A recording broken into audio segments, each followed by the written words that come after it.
let me tell you something uncomfortable. If you grew up as the golden child, the favorite, the pride, the one everyone pointed to as the example, then you already know this truth. Being the golden child was never love. It was a contract. A silent job you never applied for. People think you were lucky. They think you had it easier than everyone else. But you and I both know what it actually felt like. It felt like pressure. It felt like eyes watching you all the time. It felt like every compliment came with a leash. You weren't allowed to fail. You weren't allowed to rest. You weren't allowed to simply be human. Because the golden child doesn't get praised for who they are. They get praised for who they perform to be. And that's the part no one talks about. Behind every straight A report card, every perfect performance, every "we're so proud of you," there was a child terrified of disappointing the one person their whole world revolved around. A child who learned early that love could be taken away. A child who didn't feel chosen. They felt trapped. And if this hits something deep inside you, stay. Because today, we're going to break open the psychology of the golden child. The role that looks like a blessing from the outside, but destroys you from the inside. This is the story of the child who was never allowed to fall. Let's begin.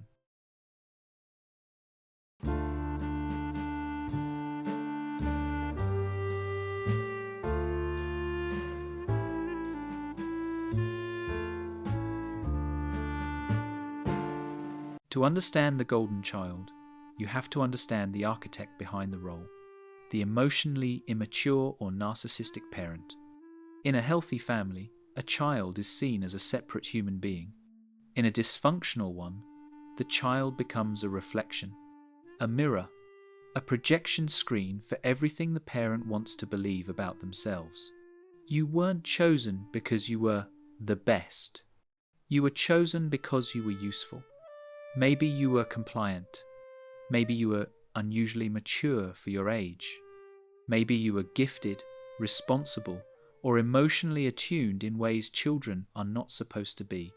Or maybe you simply looked or behaved in a way that made the parent feel powerful, special, admired. And that's when the role began.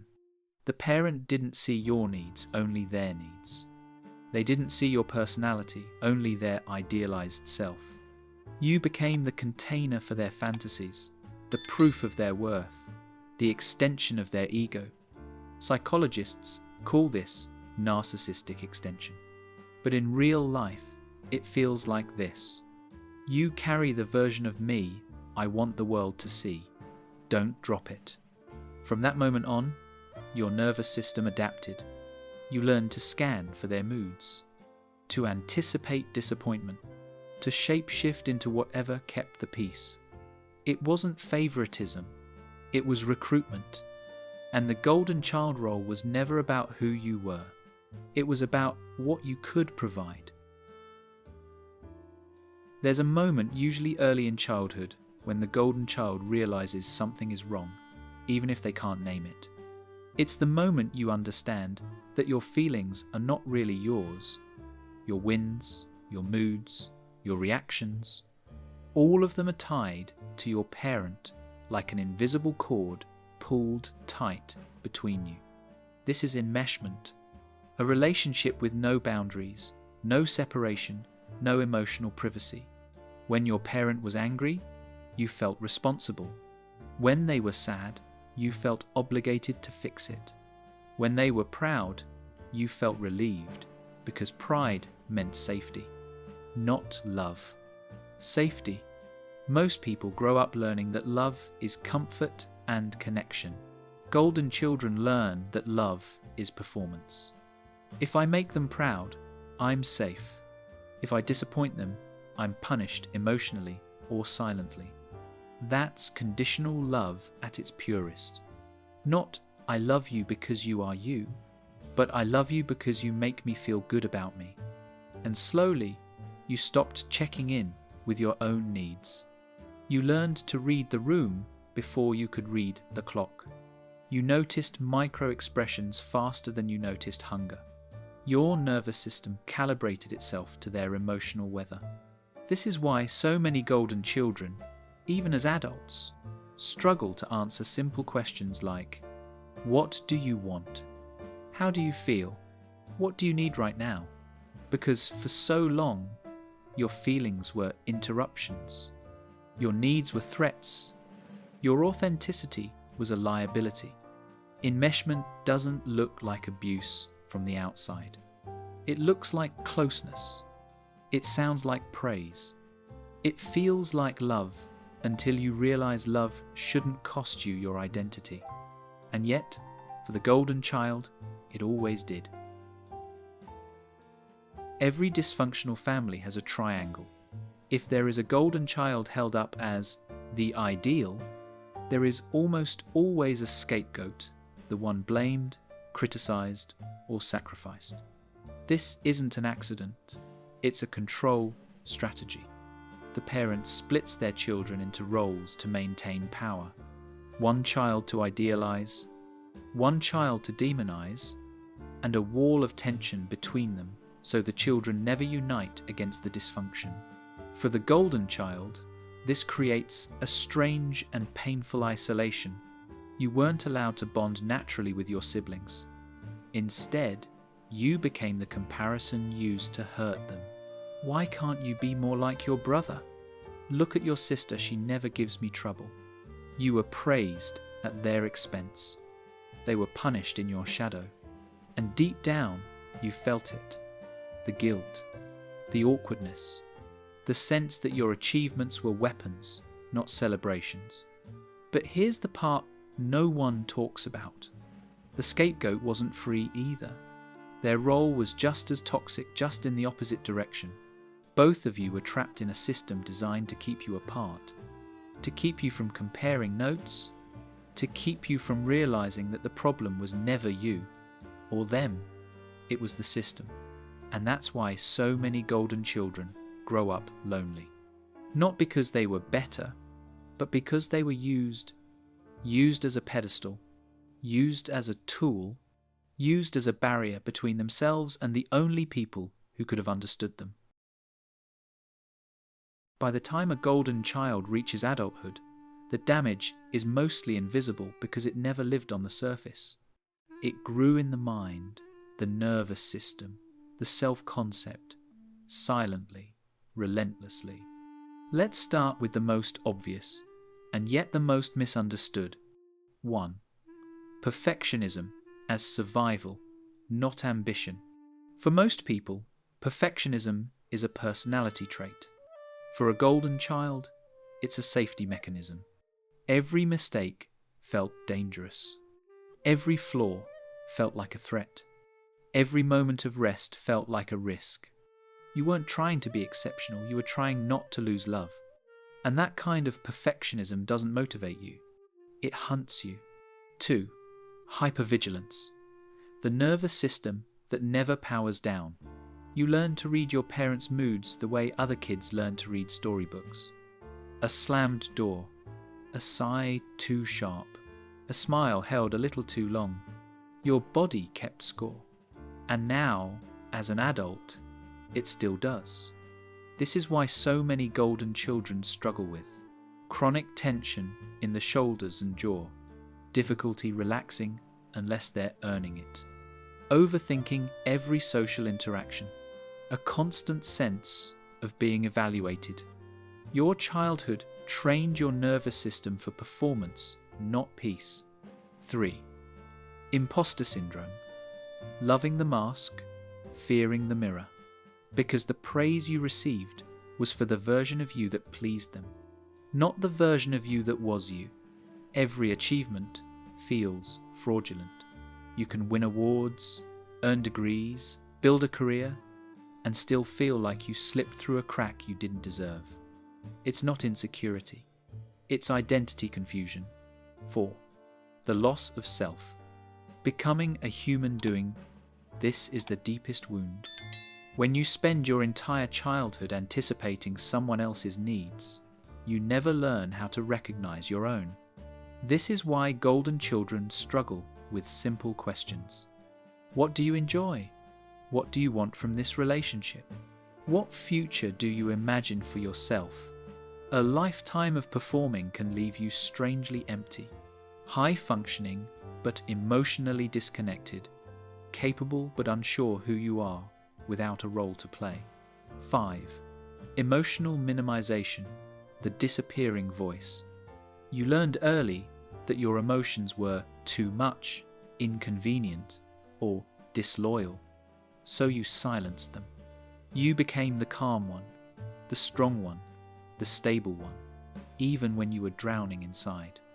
Golden children don't fall apart. They implode quietly.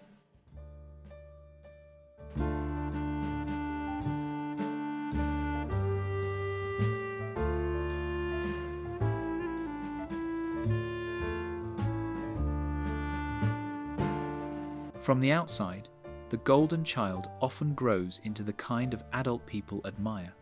High-achieving, disciplined, dependable. The kind of person co-workers trust, partners rely on, and friends turn to for advice. But inside, there's a quiet hollowness. A feeling that your success belongs to everyone but you. You learn to achieve before you ever learned to feel. You learn to perform before you learn to rest. And so adulthood becomes an extension of childhood. Different stage, same script. You overwork because slowing down feels unsafe. You volunteer for everything because saying no feels like betrayal. You take care of everyone else because being needed feels like the closest thing to love you understand. This is why so many golden children look successful but feel exhausted. They're not driven by passion, they're driven by fear. Fear of disappointing someone. Fear of losing approval. Fear of being seen as ordinary. And in relationships, the pattern quietly repeats. You attract partners who expect the version of you that never breaks. Or you become the emotional caretaker, the fixer, the steady one, while your own needs go silent. You function beautifully, but you rarely feel free, because here's the truth. When your childhood taught you that worth comes from usefulness, adulthood tricks you into believing that burnout is a normal part of life. And the mask, the successful, capable, impressive mask, gets heavier every year you continue to wear it. Every golden child eventually reaches a moment the world never sees. A moment when the mask slips, the pressure cracks, and the pedestal so carefully built over years of performance finally gives way. Sometimes it happens quietly. A panic attack in a parked car. A night staring at the ceiling, unable to force yourself to keep going. A sudden, overwhelming fear that you've built a life you don't recognize. Sometimes it's louder. A failed relationship. A job that pushes you past your limits. A breakdown that feels irrational to everyone around you, but deeply familiar to the child inside you who was never allowed to fall. The crash isn't failure. It's your body refusing to carry a role it never chose. This is the identity moment.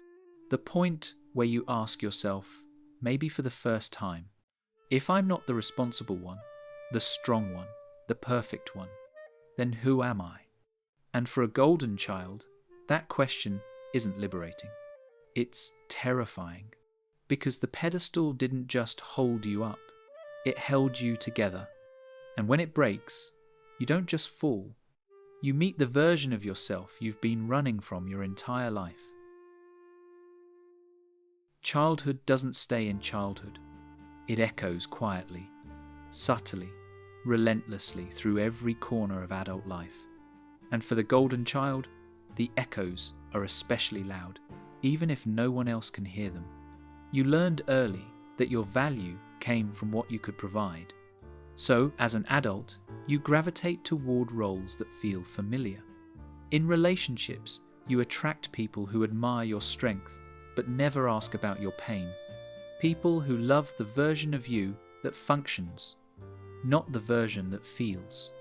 or you become the caretaker, the fixer, the emotionally reliable partner, shouldering burdens you never agreed to carry, because somewhere inside you, helping feels safer than receiving. In your career, the pattern repeats with frightening precision. You overwork, you overperform, you take on tasks no one else wants, and people praise you for being dependable, never realizing that dependable is just another word for conditioned.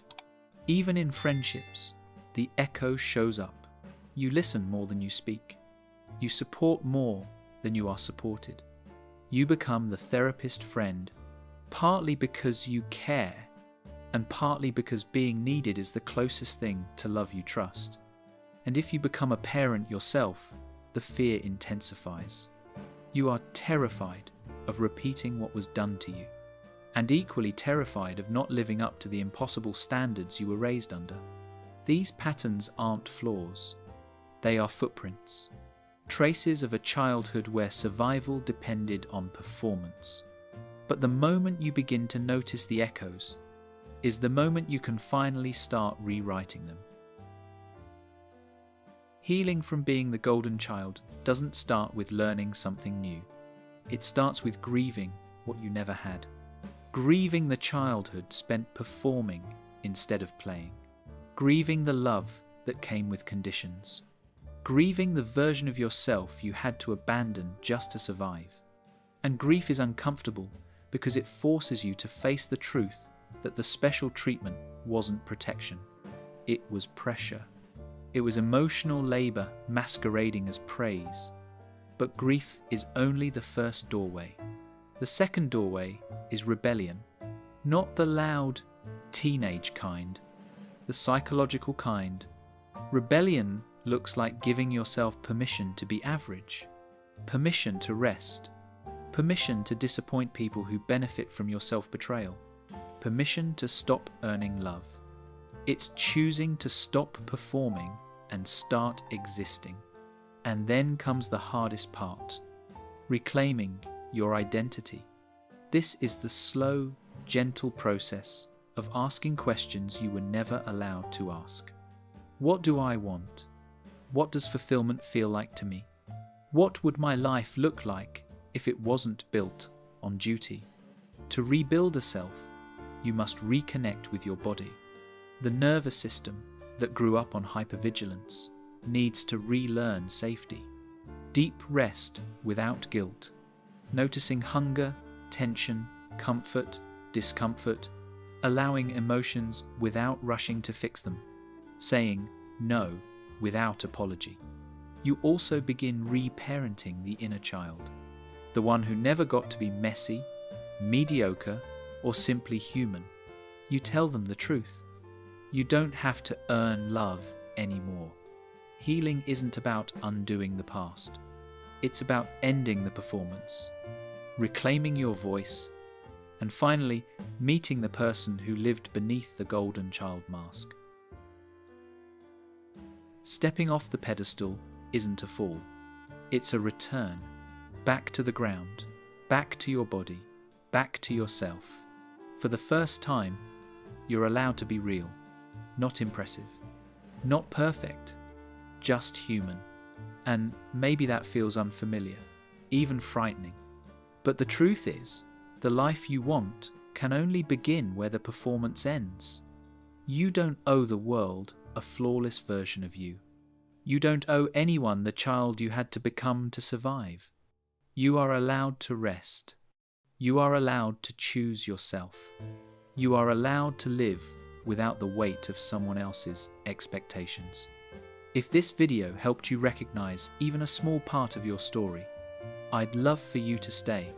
Subscribe to the channel for more conversations like this, the ones that touch the quiet places inside us. And tell me in the comments, which part of the golden child story felt the most like you?